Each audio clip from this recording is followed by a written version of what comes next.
Day in the little man life. Started with letting Bud out to go pee and looked at the view. Made myself some breakfast, fed Benji, paid the cheese tax, he was breezed.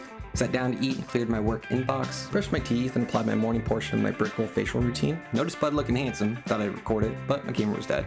So I recorded on my phone instead. Drove off towards the trailhead. Bud knew what was up. Started the hike, had to come back to get my phone. We wanted to feel the mist of this massive waterfall, so we crossed some logs. And it was totally worth it. So much waterfalling. Made it back to clean Bud's paws. Went to get some brews and a burger, because we deserved it. Started to hell, so we had to get the hell out of there.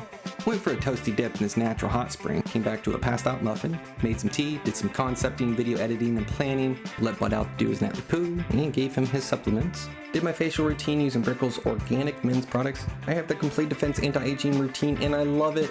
Why Brickell? The products contain only natural ingredients, they offer pre-made routines, and we'll even send out a free sample kit comprised of 8 of their best-selling products so you can test out what you like before you order it. So head over to BrickellMensProducts.com and claim yours today. Climbed into bed, moved Bud to his side, and lights out.